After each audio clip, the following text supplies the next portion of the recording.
Attention gamers. Today we are playing Riot Games' newest top lane ADC assassin mage countering melee bruiser marksman, Samira, the Desert Rose. So let's first take a look at all the champions Riot combined to create this new bladed Betty. Her auto attacks take two forms. In melee range you whip around this big blade which looks strangely like Riven, while her ranged is similar to a gangplank parley. Her Q from range is just a straight skill shot, so take your pick from any of these, while her melee Q is a shorter range fiddle swat. Her W makes her a swirly girl blocking all projectiles. Sounds like a moving wind wall, but this ability also does damage in the swirl, so let's add Rek'Sai to the equation. Her E is a poor man's Yasuo E, and her ult is just a moving version of Katarina's but on a 3-second cooldown. Let's break down all 36 parts to her passive. First there's Conformist Karen, where she likes to CC enemies that her friends CC.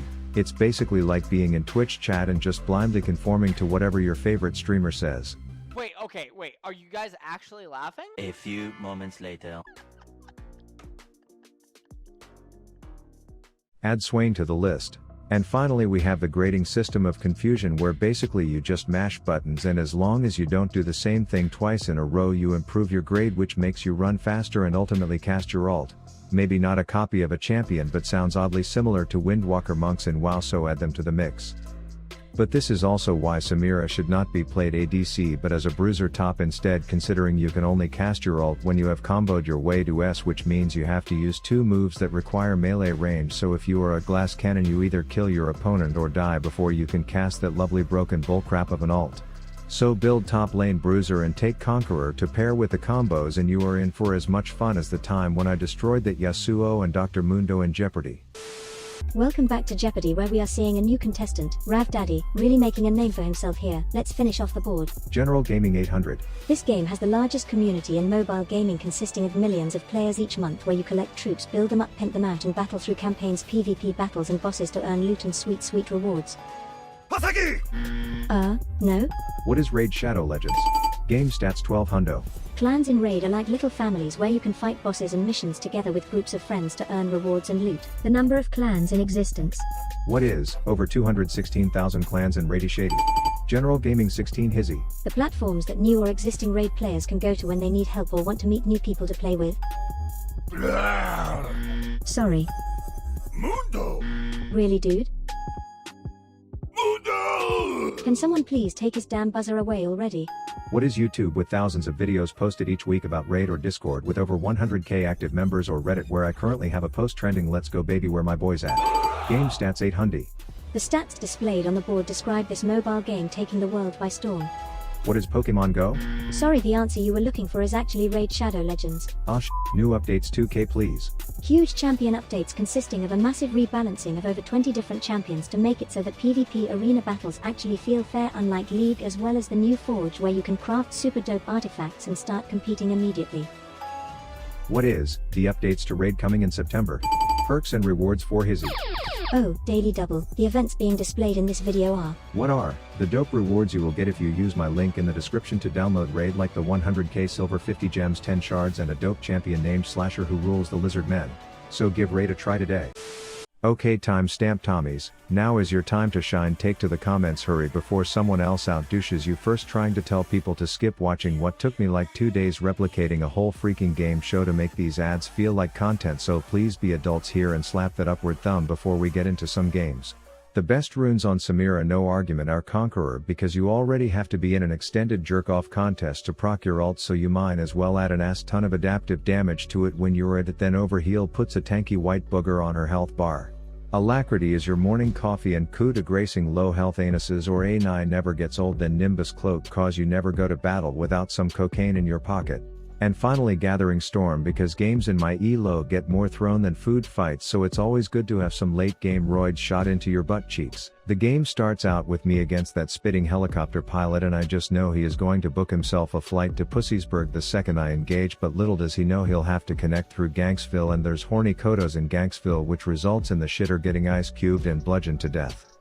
Then I get word that there is some blind bimbo missing all his skill shots in my jungle, and I am not there to laugh at him, so I promptly run down to hit him with the slick flash dash and slash combo before riding the tantrum tomato back to lane, as my grade says B for badass.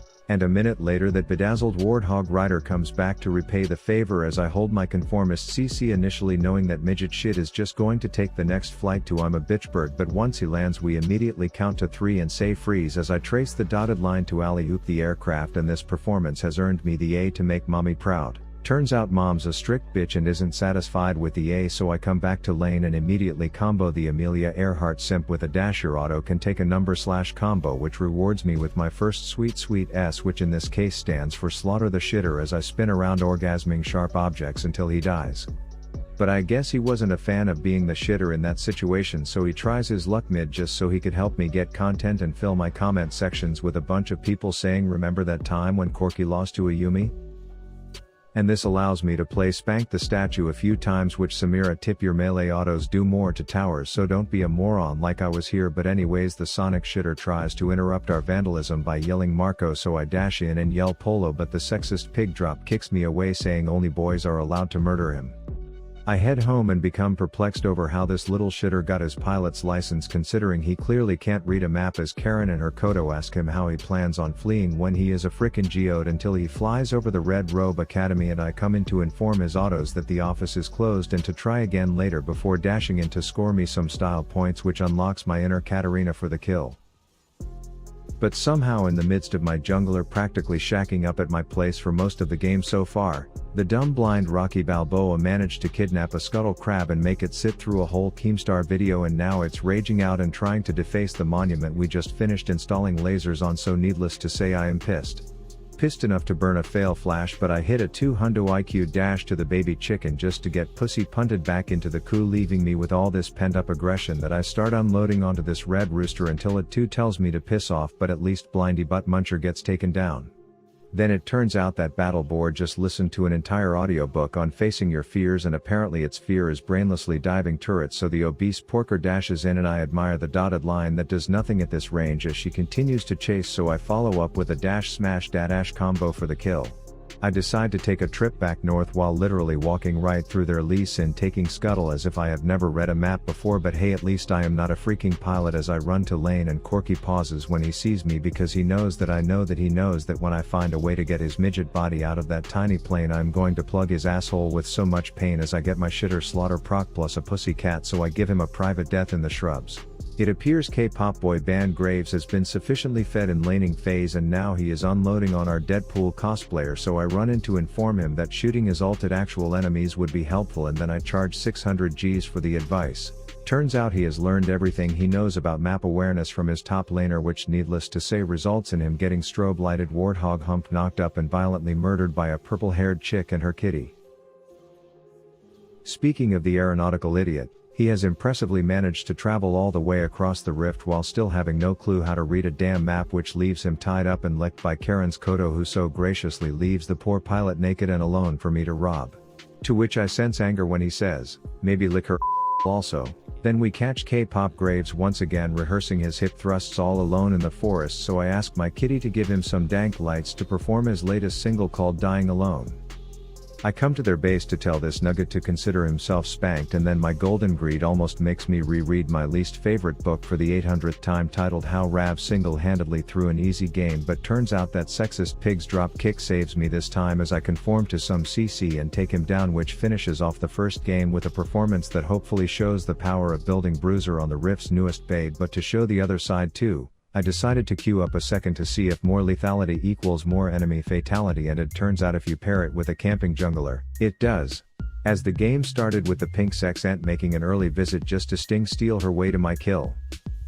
But before I can even back and spend my undeservingly low paycheck, she comes back saying she'll make it up to me, which she does by seducing the first lady, which works like a charm as I knock her up and do a douche dash combo to collect a real payday this time. And guess what, she is in the area again, so even though I am somehow getting poked out of lane, I pull off a greedy engage, which honestly goes pretty well until I fire a Q into the wrong zip code while waiting for the sleazy scorpion to finish the job. And thanks to a blind Q and some bush spiky Mikeys, this poor gun girl is off to a bad start. So I decide to introduce their bot lane to League's newest champion by telling them I could give two shits about their sloppy statue and doing a quick dash and slash on the floating power plant, leaving just Chuckles the annoying shitbag all alone under tower. I toss him a cue to let him know that it's not a good time to leave right now, but that little shit mocks me, so I pop a second one in the oven and ask my support to X marks the spot that rude gestures anus. Then I come back to lane and one of the hooded midget employees is going full-blown exorcism, so I make sure to properly welcome the gun girl back to lane with a total catfight slap fest on her ass, prompting her to go ghost sperm cloud on me just sitting on my S rank as she flees. But my hard work doesn't go to waste when the sex ant comes in for a dive only to forget that her ult exists, which works out for Daddy Rav because I get the gold this time. I want to cash in, so I am calling an Uber to take me to the shops when I get notified that the dead dock worker is in the area and he wants to play a game of Splatter the Senna, so I oblige by running back over so that I can connect the dots to draw a big burst on them biddies. Edward Scissorhands murders our sleazy prostitute and thinks he is going to get away, but I just know he is going to panic port to his safety shadow, so I am waiting for him with a big plate of whoop ass when he gets back. Okay, I feel like I need to describe what I had planned to happen here before I play this. The idea was for me to flash the first wall, slap this pissy plant over the second, putting me in range of that floating static shitter so I could dash and slash my way to some style points. But it didn't quite go as planned. Bruh. And then I wrote this poem to describe how the rest of the game went. Somewhere in this dumb Zed's head, he thinks that he is fed. And as his stupidity continues to spread, he repetitively ends up alone and, ultimately dead. And with that, I end the first experience on this new bombshell. My honest opinion again is that a beefy Bruiser build suits her best, but I do think some CC chaining with certain supports in the bot lane could be particularly irritating to deal with. Please like and subscribe if you enjoyed this video, and check out my second channel where I do stupid shit on the Rift with Heisman every day. Lastly, shout out to the donors on Patreon putting McDonald's money into these pockets so I can shit out Big Macs on the rig. Pet your dog, jerk your ween, stay sexy, and as always, brush your teeth tonight. Rav out.